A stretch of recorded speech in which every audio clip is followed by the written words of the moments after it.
Good afternoon. Thank you for joining us for today's coffee talk, where we'll discuss relationship lending. My name is Sean O'Brien, president of QuickRate, and I'm pleased to have Tim Keith and Dan Marks from Infusion Marketing Group joining us today. Many of you may have seen the email or some of the communications that Infusion acquired QuickRate, and we're looking forward to this beginning a partnership where we introduce Infusion to you and make you aware of some of the services and that they can assist your institution in growing both deposits and loans. So again, this will be the first of what I expect to be many presentations like this, where we'll again help you better understand how they can help you at your institution. Just a couple of reminders. Use the chat feature in the Q&A. We'll monitor those throughout the presentation, either take them in the midst of the discussion or at the end. You will also receive in the next day or two a copy or a link to the recording of today's coffee talk, along with a copy of the slides. So without further ado, Tim, I will give you the screen. Excellent. All right, let's see here.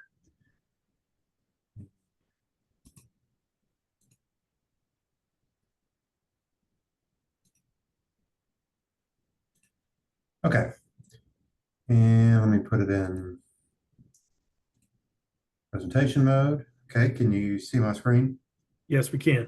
Okay, and I'm going to advance one slide. I want to make sure that's working too. Is that, I'm on slide 2? Not yet. Not yet. Okay, we had this issue last time. That's why. Okay, so I think what I'm going to do is just do this. There you go. Yep, okay. There we go. Okay. All right. Hey, everybody. My name is Tim Keith, CEO of Infusion. We are super excited to now have the QuickRate family as part of our company. And I think you'll see through this presentation and additional communication to come what a obvious combination these two companies are in terms of being able to bring actionable, concrete, impactful solutions to the community financial institution market.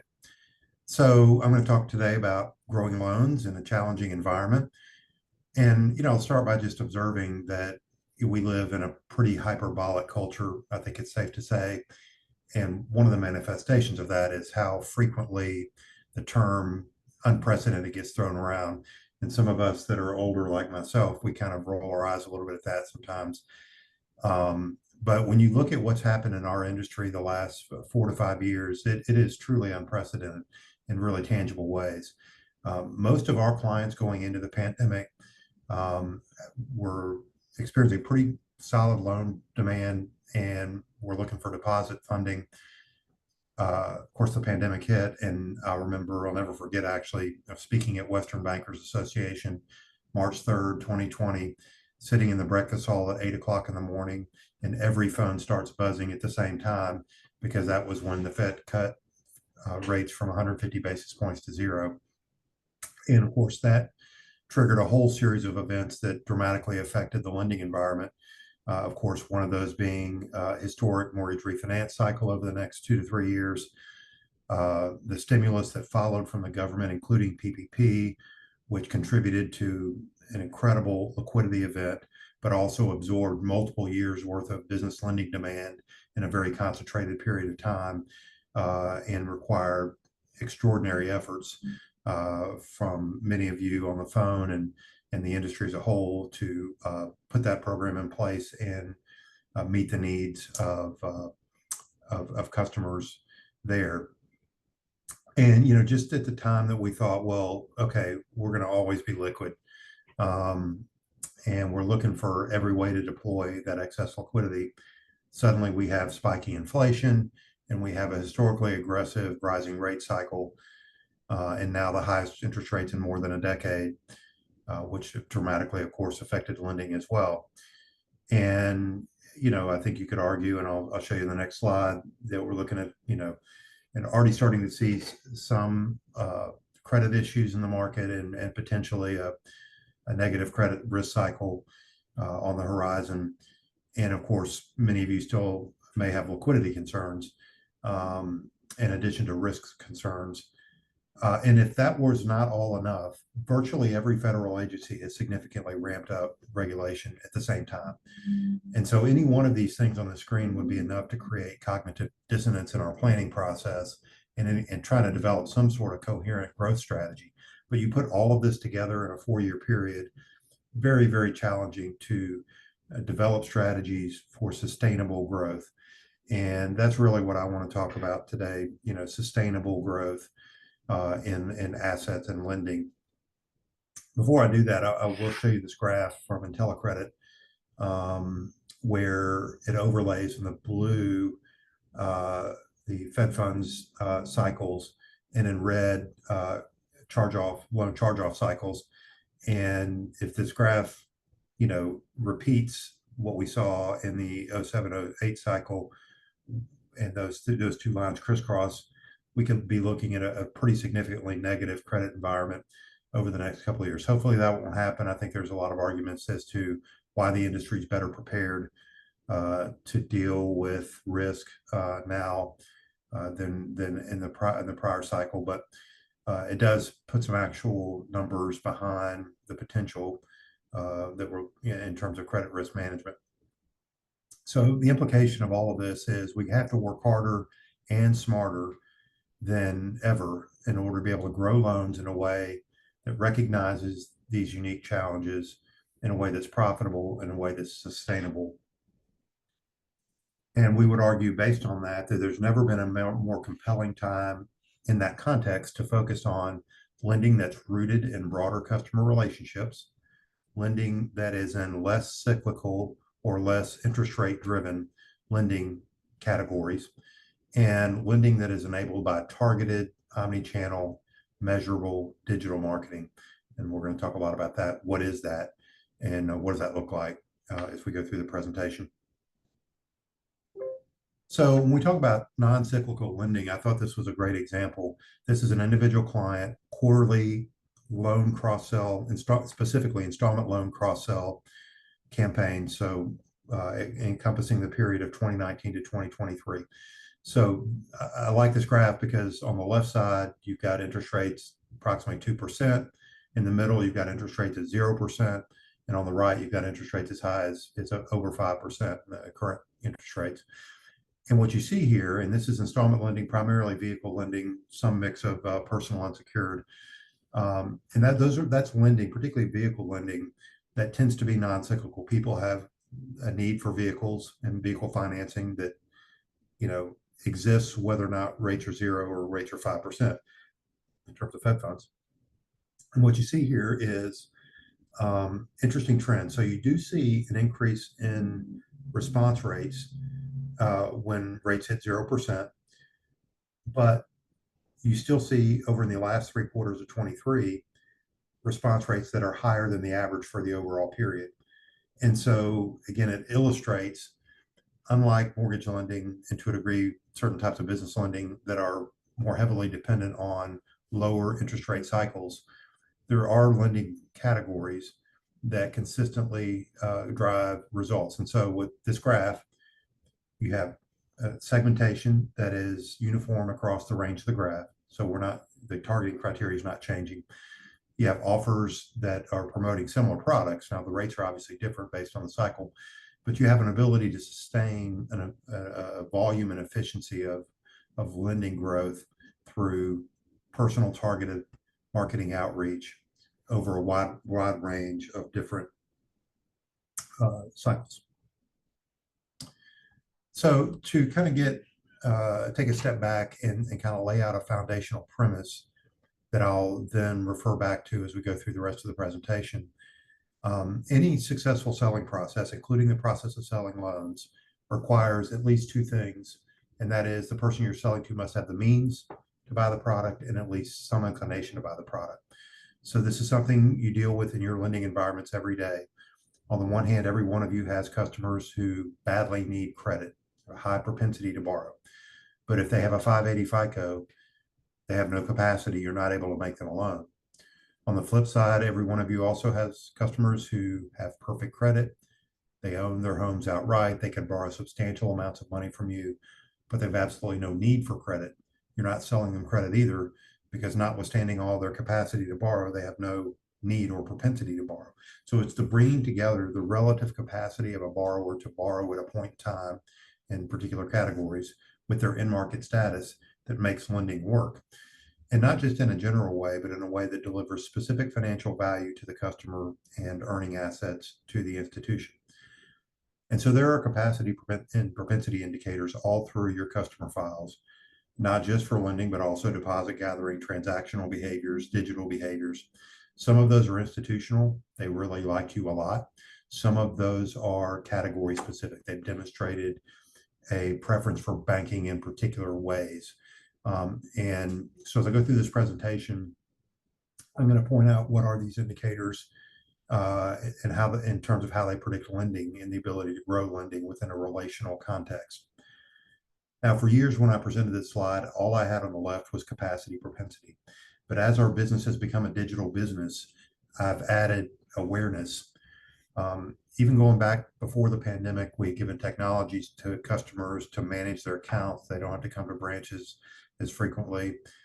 At the same time, it's harder than ever to get a customer on the phone because we all screen our calls with our smartphones. Of course, the pandemic forced even most of the holdouts to adopt digital behaviors because that's the only way they could access their accounts.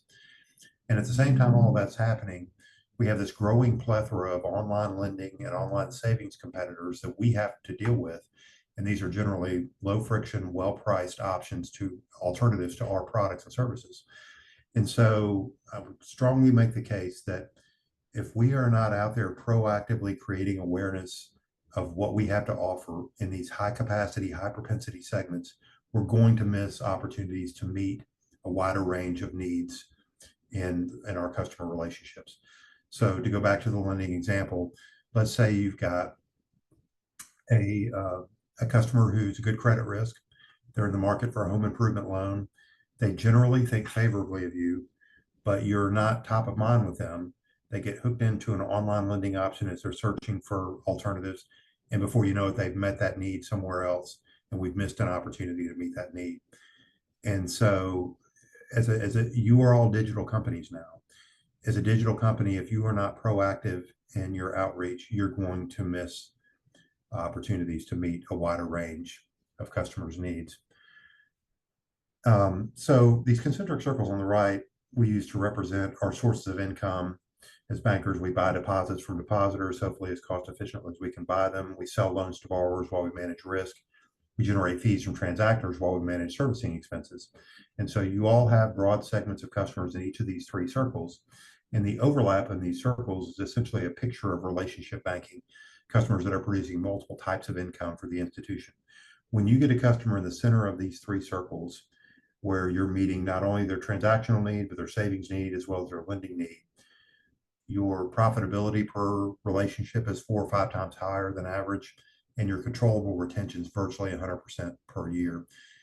These folks are not going to refinance their credit over 25 basis points on a loan. They trust you, they're rooted to you relationally, and that's foundational to being able to sustain and grow those relationships. So our concept in working with clients and in this particular presentation today is if we can take data, updated data on a consistent basis, identify these capacity propensity indicators in the data, act on those indicators by creating awareness of what we have to offer discrete segments of customers at points in time, measure the impact of those actions, and then adjust course based on what we learn from our measurement. That's a growth strategy. That's a growth formula.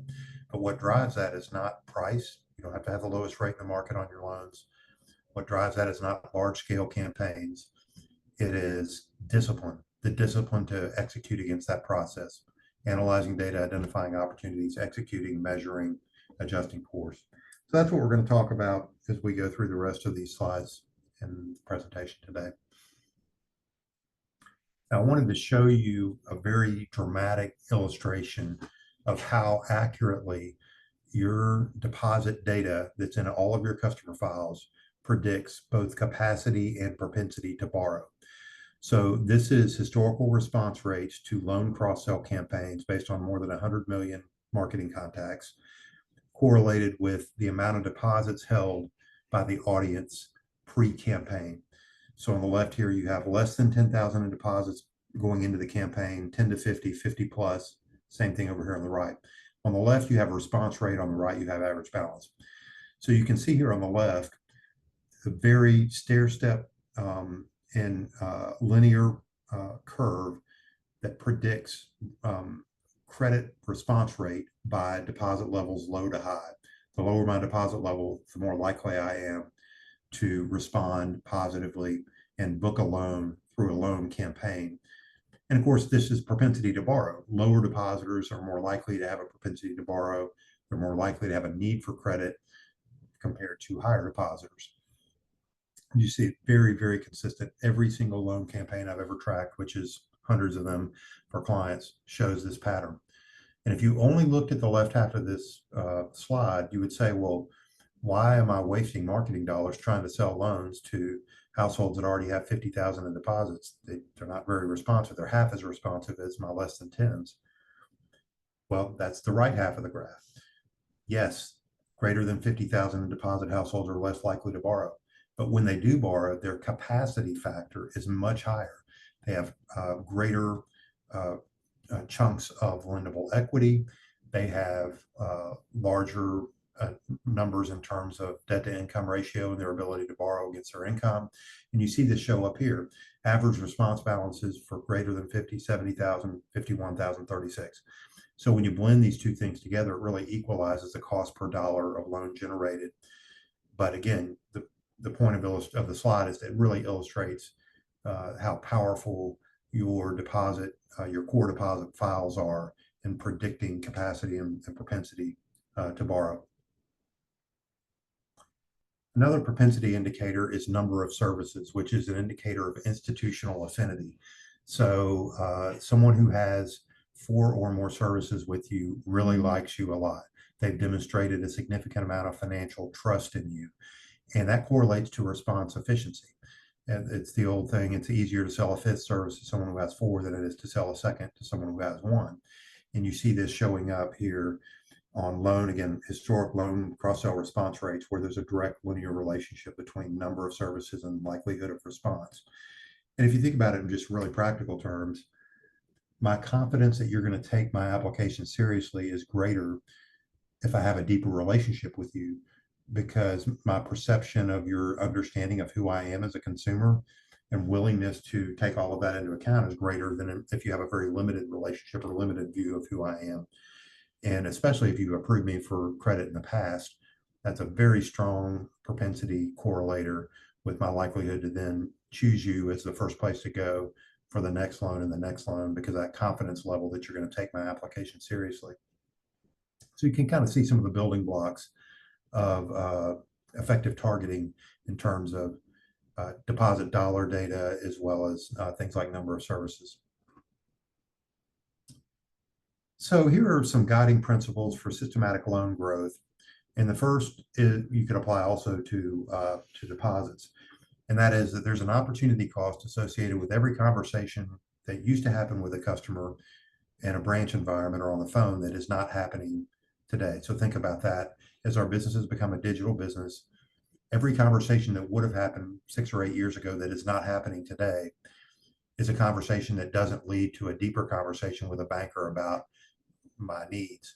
And you guys know that. I mean, I may be trying to open a checking account or a savings account, but then when I get into a conversation and the banker finds out, yeah, and I'm actually saving for a down payment on a home, or I'm looking at I'm shopping for vehicles or whatever it might be that brings me into market for credit. I'm a business owner and I'm looking to expand my business, these sort of things. So this factor, which again relates to the fact that we're all digital businesses now, that opportunity cost factor means in many cases, marketing is the only way that we have to initiate conversations with customers that would not happen without that marketing. So strongly advise you, do not think of marketing as just the arts and crafts department. Marketing should be an integral part of your institution, your bank or credit union's growth strategy, because again, it is the vehicle for initiating conversations and engagement with customers about a broader range of their financial needs. So then applying that specifically to lending, customers don't determine their borrowing needs based on when we decide to do marketing. And I think this, one of the most challenging things about this is a lot of decisions about loan marketing get made on balance sheet considerations or ALCO considerations. So we're concerned about risk management right now, or we have liquidity concerns, therefore we're going to shut off lending. But of course, that doesn't mean that your customers are shutting off their need for loans. In fact, I can guarantee you have customers that you always have customers that need loans. Some of that's planned lending. So again, I've saved up for a down payment on the house, or I'm looking for a vehicle. Sometimes it's unplanned lending. My car was totaled and now I've got to go buy a new vehicle, these sort of things. So proactive outreach about your lending products and solutions to both business and consumer customers is something you should always be doing. Now you can narrow the focus of that outreach and widen it based on volume needs and risk considerations and liquidity considerations, but you never want to completely shut it off. And I'll illustrate that point in greater detail in just a moment. So in doing that, so kind of taking these in a progression, number three, when we do marketing, when we communicate about our loan products to our customers, we want to make it easy for them to self-identify as in market. And that's where digital omni-channel marketing comes in. I may see a billboard and I think it's interesting, but I drive by it in 10 seconds and I don't remember because I see the next billboard and someone pulls out in front of me or whatever, versus a personal digital message placed in front of me that I can save, I can keep in my inbox, I can click and learn more, I can bookmark and so forth. So we're able to not only expand awareness by creating multiple impressions in a concentrated period and targeted audience, but we're also able to create engagement through clicks, through capturing information on jump pages, and so forth. And we're able to measure all of that, and we're able to ultimately correlate that with purchase activity. So when we think about digital marketing, there's a lot of different forms of digital marketing out there, including SEO and other things that are really important to be doing. For us, the most effective digital marketing starts with the audience and not the channel. So rather than asking, how should I use social media, ask, well, who does the data say I should be communicating with? And then how can I go find them on social media or in other digital environments?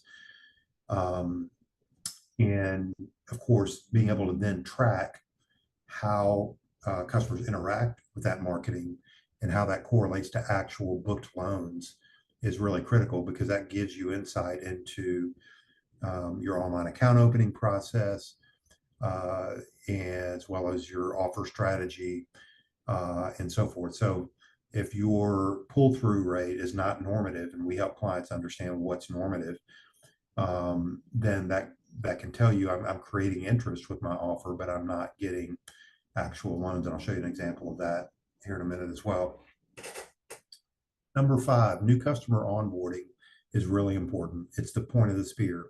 One of the most consistently predictive propensity to buy factors is recency to the establishment of a banking relationship. There's a honeymoon period there that you can take advantage of across a range of products and services. And this is particularly true when you get a new checking customer, either business or consumer, and you have an opportunity to educate them over the next 90 to 120 days about your lending solutions.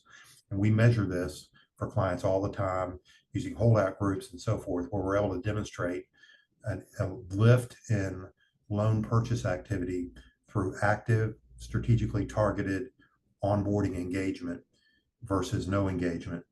And you really don't even have to promote rates. It's more, we have a variety of ways of addressing your personal lending need. Come on in and sit down with one of our specialists and we'll figure out just the loan for you. For most of you on the business side, the vast majority of your new households are transactional. And there is a huge opportunity to shift the amount of wallet share you capture in lending by focusing messaging on business lending to new business checking households in the first 90 to 120 days. And again, that's a great example when I use the term discipline of what a discipline is all about. Consistently, always on, running in the background, and making it easy for these customers to engage with you and to self-identify to your sales channels. So we put all these things together in this last bullet point: get a base hit every day rather than trying to hit a home run 3 or 4 times a year. The home run strategy would typically be large scale campaigns that are expensive, number one. And number two, when you spend a lot of money on a campaign that's going to be large scale, you feel like you have to put a really attractive rate out there. And there's a financial cost to that versus day in, day out, highly targeted, more relationship versus price-based growth. And that's really the contrast that we are laying out in our approach to helping clients grow loans here. So of course, it's great to have principles, but principles aren't really worth a lot if you can't put them into action. And so how do we build a plan? Where do we start in terms of creating a plan to put these types of principles into action? And of course, the first thing is I can't build a route from where I am today to where I'm trying to go as an institution without having an accurate understanding of where I'm starting from. I had this happen to me fairly regularly when I'm traveling week to week, where I get to an airport, get off a plane, in an airport, and I pull up Uber, and Uber's having trouble finding me. And I know I'm not going to be able to get into that car and get to my destination until Uber accurately locates me, because the car's not going to be able to find me either. And so I would make an analogy here. You can't create a growth plan from where you are as an institution today to where you're trying to grow without an accurate understanding of where you're starting from. And so benchmarking is something I've done for hundreds of institutions. The institutions that I worked for, which included very large lenders, it's something that we did. I think it's always valuable, but I think it's particularly valuable right now, given everything that's happened in the industry in the last 4 years, to really say, how have we emerged from this crazy set of circumstances, and where does this leave us in terms of lowest hanging fruit, product gaps that we can exploit, and also risk factors that are embedded in our data. So benchmarking, really important as a starting point. But a benchmark analysis can be great, but not worth a lot if you don't have the what do you do about it part. So a benchmark analysis has to be actionable and really should be projectable as well. So you want to have an opportunity pro forma based on particular actionable tactics related to what the analysis tells you. And then of course, it's great to have a plan, but if you can't execute, a plan's not worth anything either. And so got to be able to execute. And sometimes we have to execute if we're only 80 to 90% sure of the strategy, especially in dynamic environments. And if we get rate cuts in the fall, that's going to create some further uncertainty in certain aspects of a growth plan. We think all of that makes tracking and analysis more critical on an iterative basis. And one of the things we bring to clients is not only comprehensive relational and product tracking for campaign outreach, but we're able to compare an individual client's key metrics with their peers who are doing similar activities during the same period. And that broader view of data really helps to optimize as we then iterate again and go back out to market to make sure we're getting the greatest financial impact for our dollar. And then ultimately you want to come back to this OA, that's opportunity assessment. So that's your benchmark analysis. So that's our jumping off point for planning. We execute, we track, we execute again, and ultimately we come back to our benchmarking analysis to say, have all of these activities we've undertaken over the previous year move the needle in key categories that we were focused on, and to what degree do we see growth where we put our investment and our focus. So I'm going to take each one of these components and drill a little bit deeper, starting with assessing opportunity or benchmarking. And so these are some key questions you want to ask yourself relative to loans. And we have a whole separate set of questions relative to deposit gathering, some of which are similar, but some of which are different. Number one here, to me, one of the fundamental indicators of relationship banking is where you're meeting both a transactional and a lending need within a relationship. So being able to benchmark these metrics will help you answer the question, is my dual usage of deposit and credit, and even more so checking and credit, normative? Where do I have opportunities to grow checking within my lending base? And where do I have opportunities to grow loans in my checking base? And you might say, well, why, if I'm trying to grow loans, why do I care about checking? And one really practical reason is that checking is the bridge from one loan to the next loan.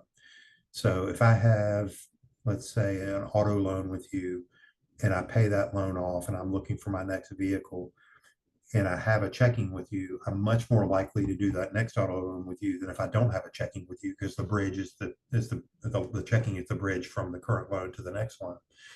Similarly, a mortgage household that has a checking with you is 2 to 3 times more likely to subsequently do a home equity on the same property than a mortgage household who doesn't have checking with you, because again, that checking is the bridge from the first mortgage to the second mortgage.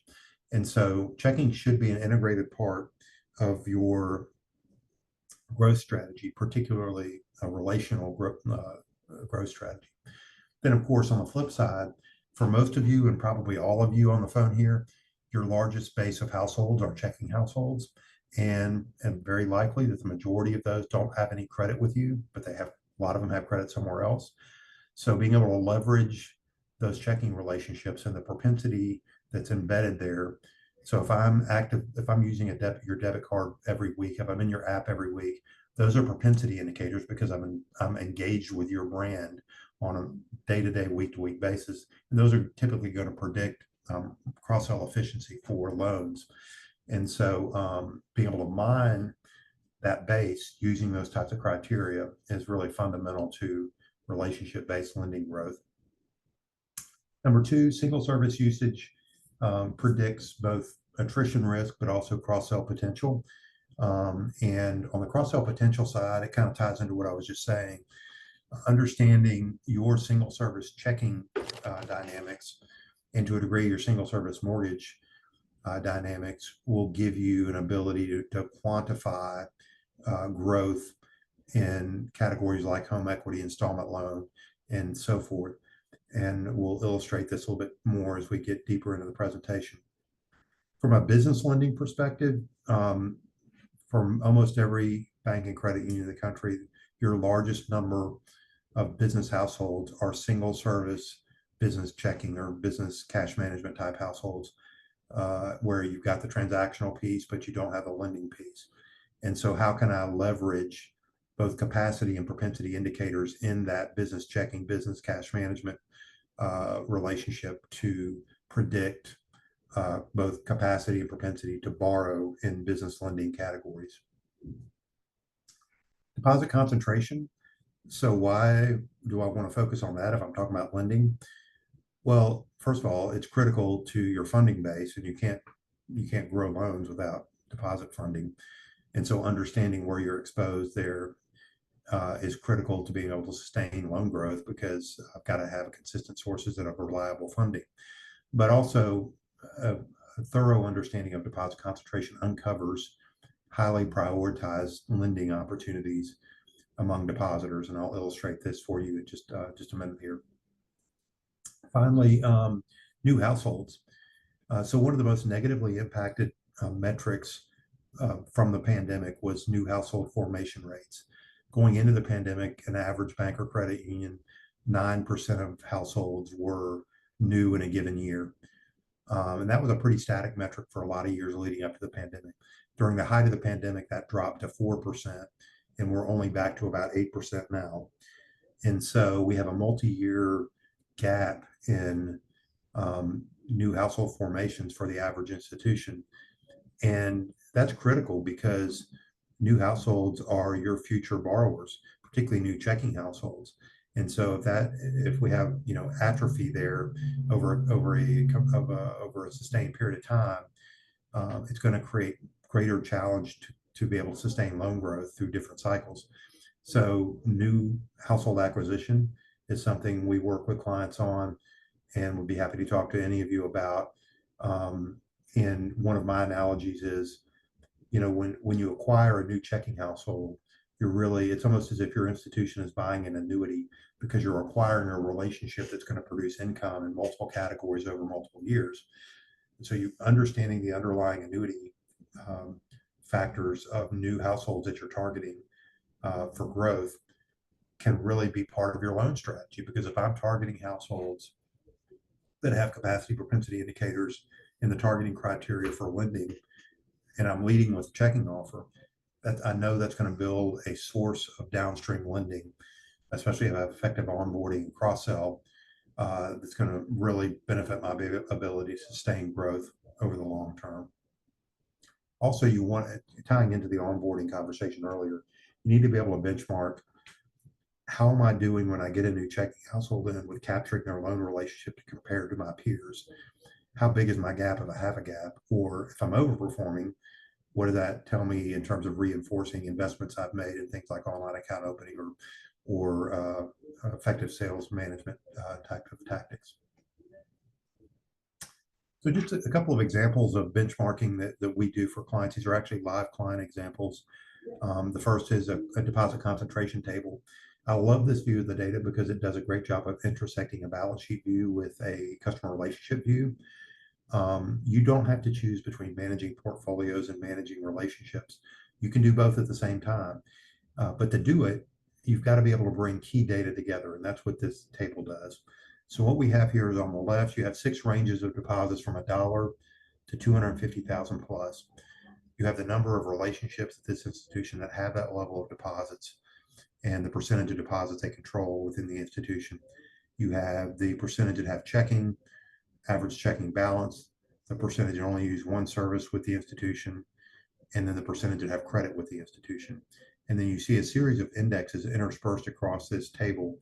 And that's where we're comparing these individual metrics to the peer group using an indexing system where an index of 100 is equal to the average bank or the average credit union. And so if you have an index of 120 in a particular metric, you're 20% above. If your index is 80, you're 20% below. So it allows us to get a relative sense of how we compare. So one of the things we do here is to aggregate these top 4 rows, which would be $10,000 or more in deposits, into this bottom row that says high deposit household. So that's just the aggregate of the top 4 rows. So 10,000 more or more in deposits, and generally going to be credit worthy and pretty strong financial capacity. So for this institution, that's 8,800 households. They control 600 million or 97% of deposits. So the 97% of deposits controlled is an index of 101. That's normal. But the 36% of deposits controlled is an index of 90. That's 10% below norm. So whenever you have a lower percentage of households controlling a normal percentage of deposits, that means you have higher concentration risk than the average institution. You have your funding base is more narrow versus being more broad. If this 35% was 45%, you would be above norm, and therefore you'd have less concentration risk because you have a higher percentage of depositors controlling a normal percentage of deposits. So we know every bank, every credit union in the country has deposit concentration. It's the 80-20 rule in terms of how it affects our business, but it does vary. And so now we know in this particular case that the concentration is greater than normal. So the question then is, well, how strong are my relationships with this 35% who are funding my entire balance sheet? So I would answer that in 3 ways. Do I have their core checking? And you can see they're pretty good on that. They have 84% checking penetration, which is 2% above norm among high depositors. And they're above norm in all of the top 4 deposit tiers. They're only below norm in the very bottom tier, which happen to be less profitable checking households to start with. Single service, they are below norm in the top 3 tiers, which is good because that means they have less single service, less risky relationships, you could say. But then I really want to focus on credit here because credit is an anchor on the deposit.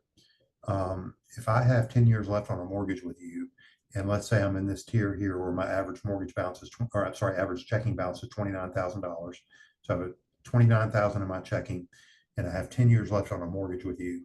The chances that that checking account is still going to be there in 10 years are greater than if I don't have a loan with you, because that mortgage serves as the tangible anchor on the checking. Now, in refi cycles, we're more vulnerable, but when you have both a combination of the mortgage and checking, they reinforce each other in terms of retention. So you get a retention benefit there. We know high depositors don't borrow as often, and this shows you, by the way, the second column from the right shows you how accurate deposit dollars predict credit capacity and propensity. So in the bottom tier, so $1 to 2,500 deposits, 5.7% of their households have a credit with them. That jumps to almost 10% in the 2,500 to 10,000 because I have greater capacity to borrow. So I'm low in the bottom tier because my capacity is limited to borrow. My capacity increases and their loan penetration increases over the next two tiers, and then starts to decline in the top three as my capacity is high, but my propensity decreases. So you see this classic correlation where the deposit dollars predict both the capacity to borrow, and you get this sweet spot in the middle here, and then propensity at the top. And so we know high depositors don't borrow as often because they don't need credit as much, but they do still borrow, and that's where the indexes are really helpful. And so you can see their indexes are well below norm on credit penetration of their highest depositors. That indicates opportunities for high quality asset growth. When I sell, let's say, a home equity line to someone who has $100,000 in deposits, they're going to pay the HELOC on time. They got 50,000 in their checking account. So that's high quality assets.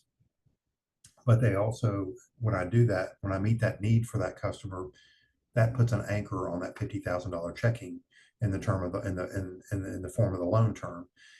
And so if I can invest $1 of marketing to promote a product like home equity, I want to start in these top tiers because I got high performing assets and I also get prioritized retention benefits. And anytime I can achieve those two goals with the same dollar, I want to spend that dollar every day of the week. So that's a great example of using data for marketing prioritization.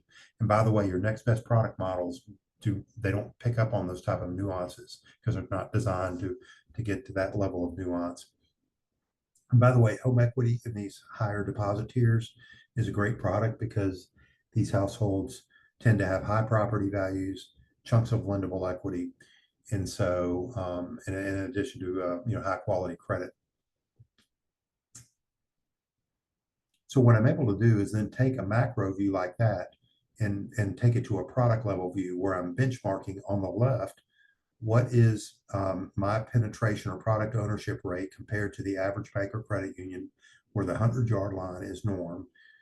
And so you can see we circled here, this particular client is 77% below norm on home equity penetration of high deposit households. And so we can run a simple math calculation to say, if I could just get that one metric in this one segment to where the average of my peer group is, which is by no means a barrier, it's just an average, what would that add to my balance sheet and earning assets?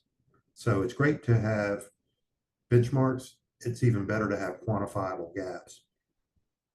But of course, then the question becomes, okay, great.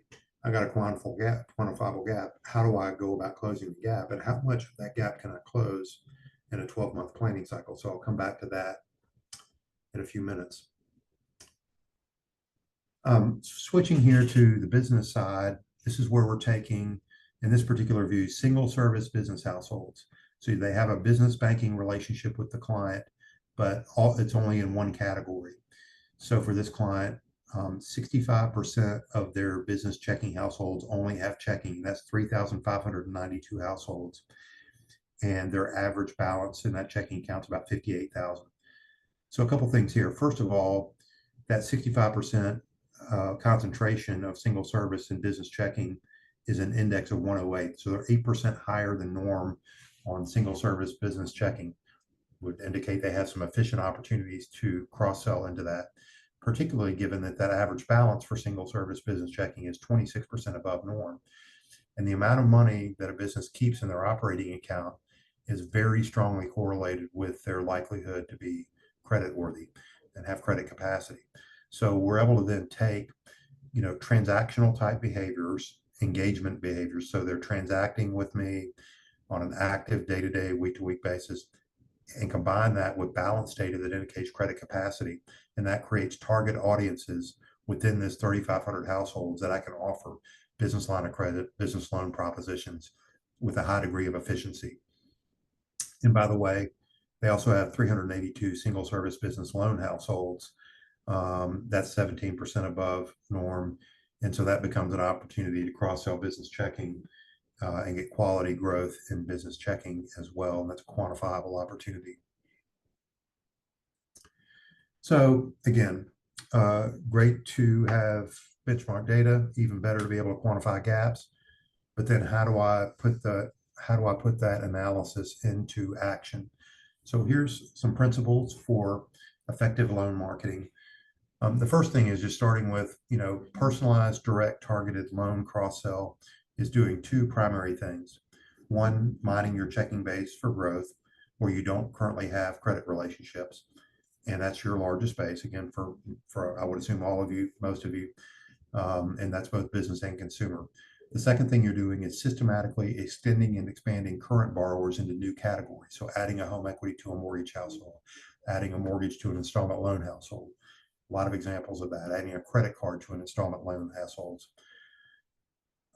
So second bullet point here, any kind of marketing that's more tangible is generally more effective than less tangible marketing, particularly on a direct response basis. And so even when rates are elevated like they are now, it's important to promote rate because that conveys value. And that third bullet point kind of ties into that. So it's important to promote tangible value. So I'm going to promote my home equity product with, let's say, my 4.99% promo rate.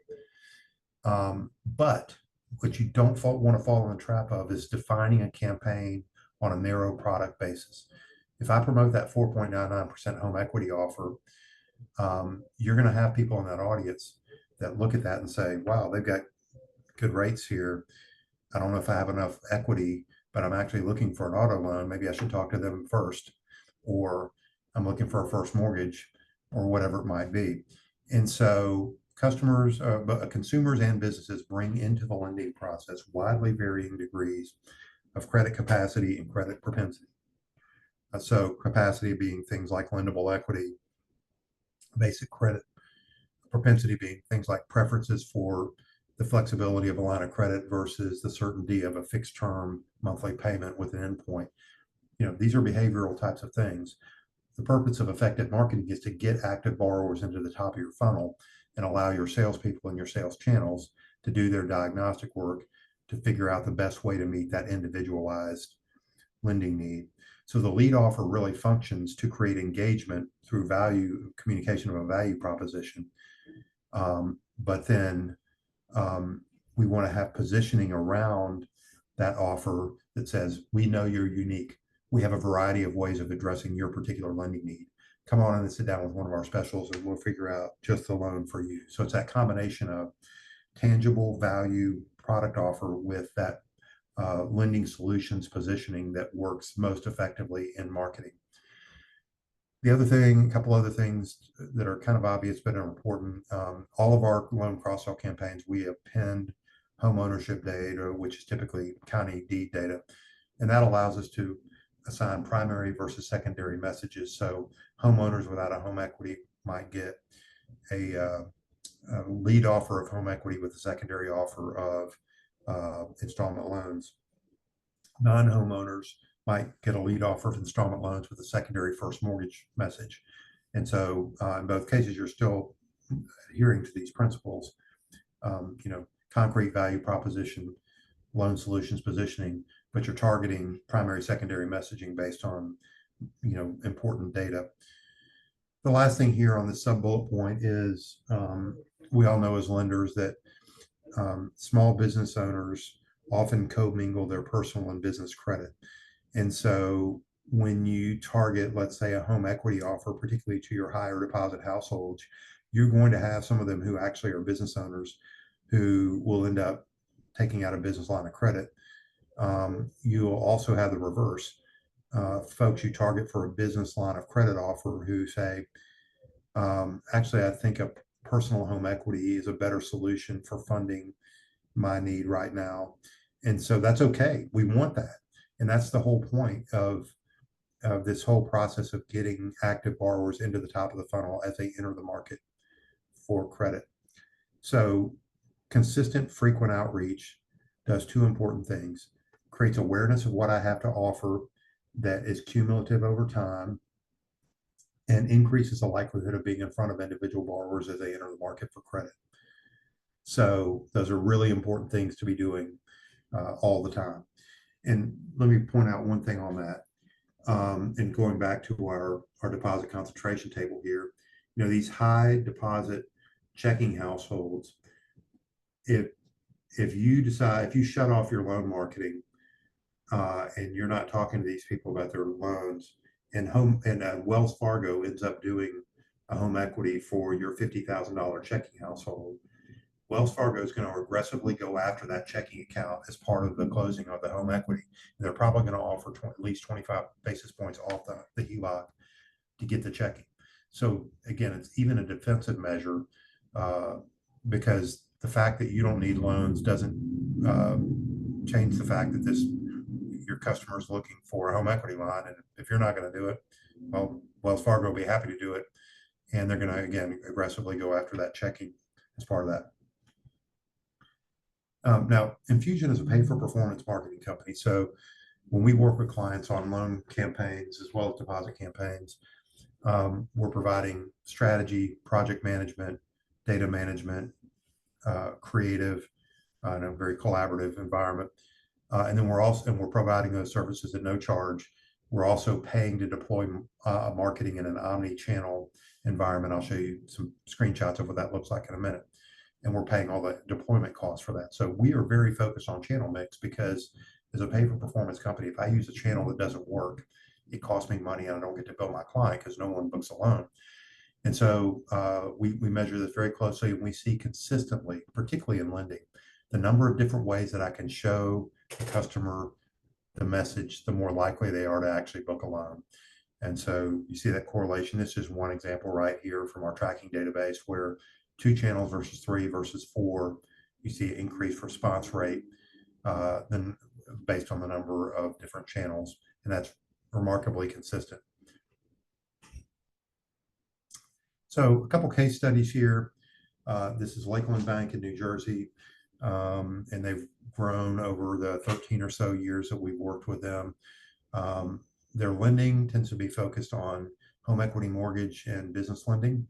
But they've been very consistent. So that discipline I talked about earlier, they've been one of the most disciplined clients we've had on quarterly outreach for loans across a range of different rate cycles.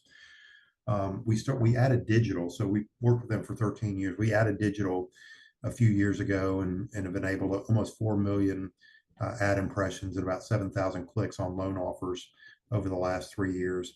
Over the course of our relationship, we've generated about 14,000 loans, $273 million in loan balances, and which is great in and of itself.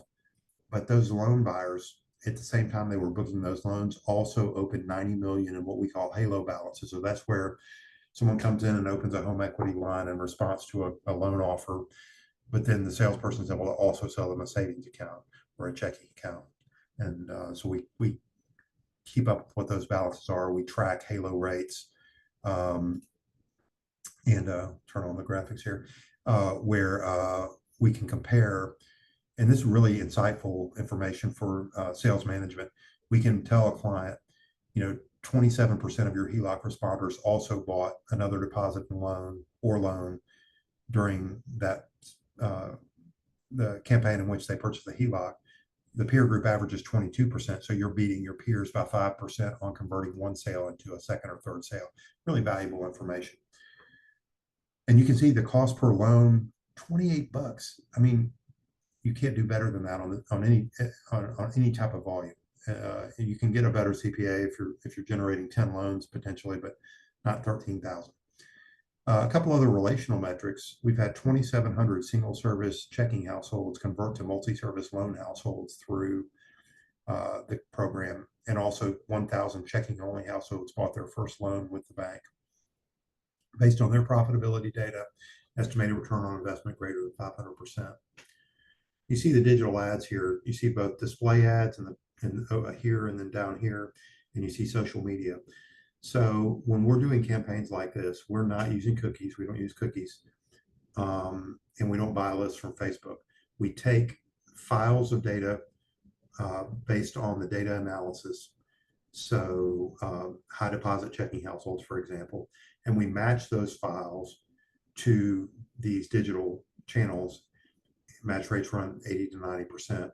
And then we deploy the messages to only people in the target audience who match the channel. So it's not spray and pray. It's not cookie based. It's highly targeted. based on these capacity propensity indicators I've talked about. And it's high frequency. So high targeted, high frequency beats less targeted, less frequent every day of the week, especially with lending, where if you get less targeted, you're more likely to be encouraging low capacity borrowers that you're going to have to turn down to apply for a loan. One of our mantras that I described earlier is get a base hit every day. And so this is a good illustration here. These are all individual campaigns. So it's a large number of campaigns. You see the consistency here. And the day this was particularly reported, it'll tell you, when was it in market? Is it closed or still open? Has it been reviewed with you? How many were targeted? How many accounts have been open? What are the response rate and the balance in those accounts? What are the additional accounts opened by responders? What is the marketing expense and cost per response? And what are the ad impressions and clicks? And how do they correlate with response? So this scorecard we provide clients monthly. And then we do a deep dive quarterly review where we pull apart each one of these campaigns and look at what segments were more or less responsive. Where did you get your biggest balance impacts? What are your halo effects? How do your results compare to peers on things like response rate, average balance, halo rate, product mix, those sort of things.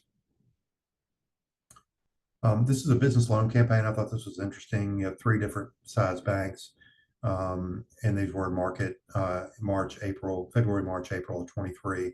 The first 2 were general loan solutions. The third was a rate offer, rates as low as 6.99. If you look over on the third here, you had 6,600 targeted businesses, 82,000 ad impressions, and 300 clicks. So substantially more engagement than these other 2 campaigns, which directly shows you the impact of the rate offer as compared to a more general message that doesn't include a rate offer. Now, unfortunately for this client, the pull-through rate was very low. They got 301 clicks, but only 37 booked loans compared to these where you have a much tighter ratio between clicks and booked accounts. Part of that is their online account opening for this particular client is very kludgy. They can only get to a certain point and they have to actually come to a branch to close a loan. And so that really eats into their efficiency compared to this client where I've got a tighter ratio here.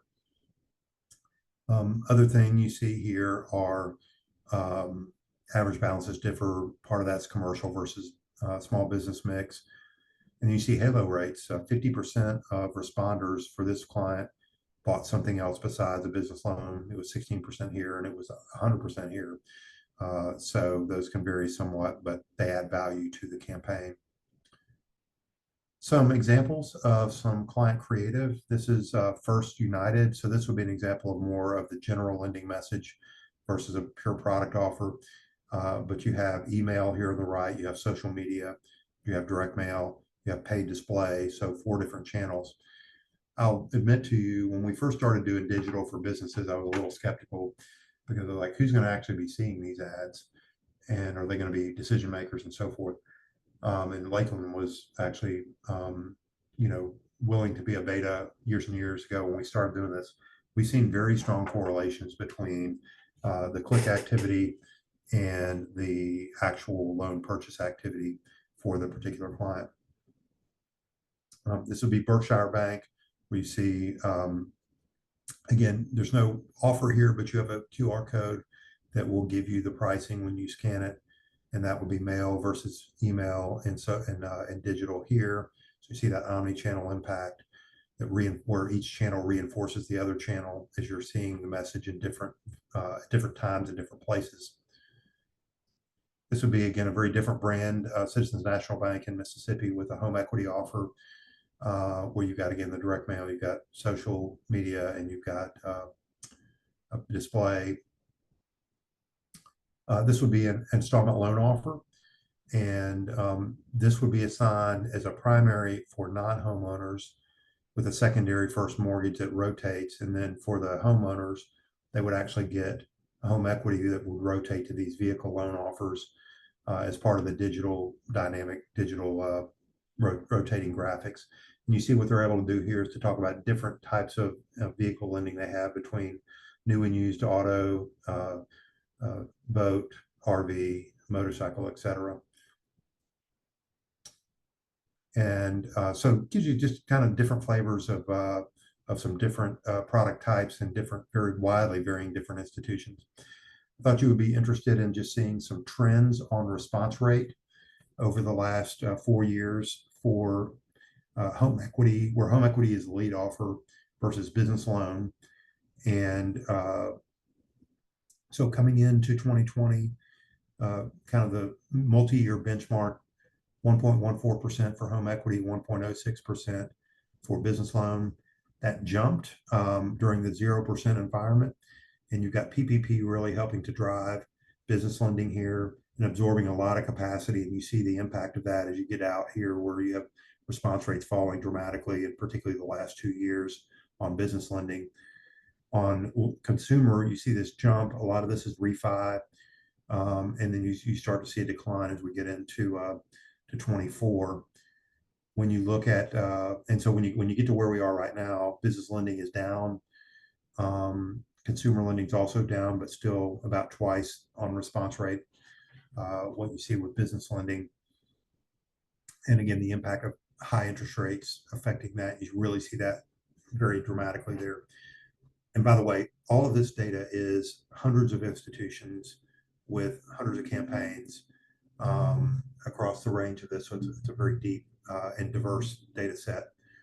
On average balances, you see some interesting trends here. Going into the pandemic, average balance on a home equity cross sale will be 54,000. It's going to be some mortgage mixed in there with home equity as well as installment lending, and then 293 on businesses. In 2020, you see the averages jump for consumer because you have mortgage factoring higher in with refi, but dropping with PPP because PPP tended to be lower average balance loans. You see a higher increase, more commercial lending in 21, and then you see that drop off. It's over business lending. We've seen response rates drop and average balances drop at the same time. Just tells you how challenging the environment has become with interest rates spiking the way they have over the last 18 months. So again, we'll see if we get rate cuts, how that affects this trend. And of course, Infusion is a great source for what these trends are and to help clients understand, am I taking advantage of trends? Am I missing opportunities? Or am I able to sustain growth in trends that are negative? I mentioned halo rate earlier, so let me redefine that. That's what percentage of the time when you're successful cross-selling a loan, does the buyer also buy an additional deposit or loan on top of the promoted product? So for home equity campaigns, the historical benchmark is that 17% of the time someone responds to a home equity campaign, they also buy another deposit and a loan during the campaign. So that can be a meaningful economic additive to the return on investment for a campaign. You can see business lending is more than twice the halo rate. And this really makes sense if you think about it. When I engage a business owner in a business lending process, it's a comprehensive opportunity for the banker to understand the business better, to understand their needs better, to ask about other financial needs they have. And that corresponds to a greater halo rate. And so this really underscores why it's critical to consistently be reaching out, using this highly targeted data to particularly our business transactional households, to talk to them about their business lending needs, because not only are we able to meet those needs through the marketing and engagement there, but we're also able to uncover other needs that we wouldn't have known about if we hadn't engaged them in the primary offer. So to just kind of wrap up here with some takeaways, benchmarking I think is always valuable, but I think it's never been more valuable than it is right now because of everything that's happened in the industry over the last 4 years. Number two, the digitization of banking of our industry is or should be making marketing a more critical component of your company's strategy. Because in many ways, again, marketing is the only way we have to create conversations with customers that are not happening otherwise. But number three, marketing that's not financially accountable, not just counting widgets, but understanding the true financial impact of the investment you're making. Marketing that's not financially accountable in those ways can't live up to the challenge of bullet point number two.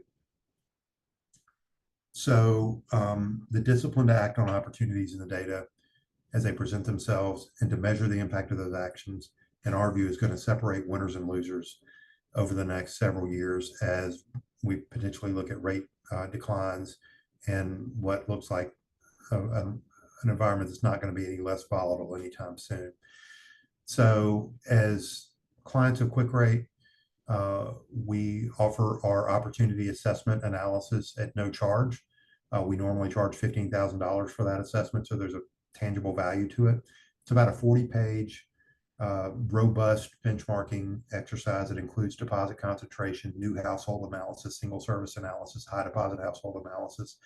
I come and present it to your team in person, and there's a very robust discussion beyond just marketing, including product strengths and weaknesses, sales effectiveness, pricing.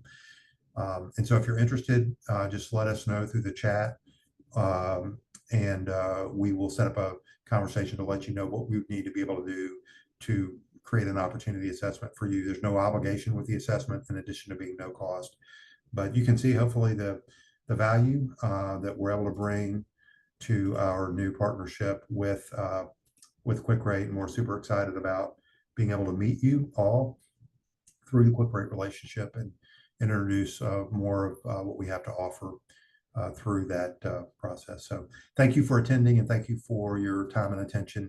Again, the recording and a copy of this will be available, as Sean indicated earlier. Great. Thank you, Tim.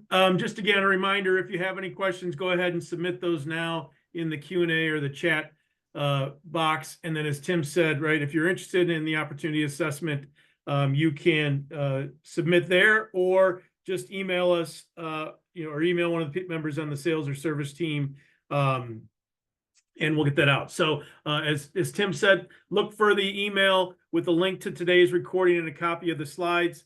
I think you can immediately see why we're excited about the future for Quick Rate and Infusion. We think there's a lot we can bring you, or more that we can bring you as customers. So look for future webinars where we'll further discuss topics. But thank you for your time today. Thanks to Tim and Dan for putting the presentation together, and we'll look forward to hearing from you or speaking with you hopefully in the very near future. Thank you, and again, have a great day.